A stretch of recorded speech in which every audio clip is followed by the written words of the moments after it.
It isn't just text messages hurting the legitimacy of Mueller's investigation, of course. The FBI's infamous reliance on the Trump dossier is doing a good job as well. Republican Congressman Ron DeSantis of Florida says that use of the dossier undermines the basic legitimacy of the FBI's warrant to investigate the Trump campaign following last year's election. And Congressman DeSantis joins us now. This is a very interesting legal point you made. If this dossier was the pretext for the entire investigation, it's a kind of almost absurd fruits of the poisonous tree thing, in that it's not a legitimate pretext for an investigation. Is that correct? Yeah, just think about where this dossier came from. This was paid for by Hillary Clinton, the Democratic Party. They paid millions of dollars to Perkins Cole law firm, who then laundered it to Fusion GPS. So you have Fusion GPS producing this thing. I think Christopher Steele was more of a cover to make it look like an intelligence product. But to this day, the FBI can't verify anything in it other than one person associated with Trump traveled to Russia at some point. So this stuff is bogus. It's fake news. And you expect that kind of stuff to be generated in the course of a political campaign.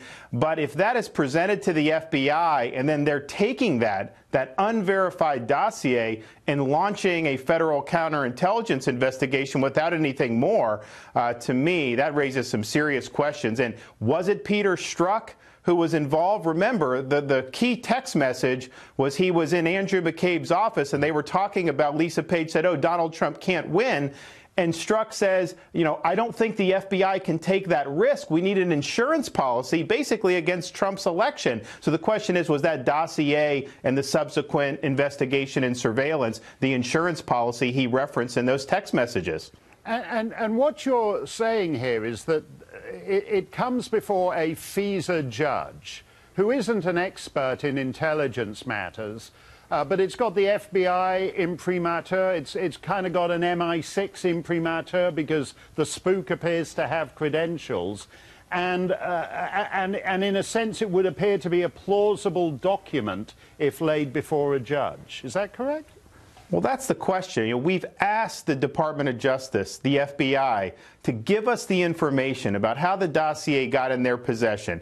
Did they pay for the dossier, and how did they use the dossier? Did they use it as the basis to get these FISA warrants? And they've basically refused to answer those questions. This is going to come to a head because I think you're going to see a contempt of Congress if they don't produce this to the Intelligence Committee. But that's the question. And here's the thing, Mark. If the answer to all those questions was no, then they would just say no. The fact that they haven't, to me, raises some serious questions. Well, you've said that they've been looking at this thing for a year and a half now, and Christopher Steele cooked it up in a few weeks.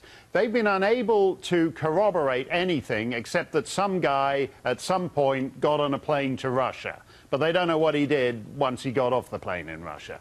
How many more months or years do they need to supposedly attempt to corroborate this nonsense?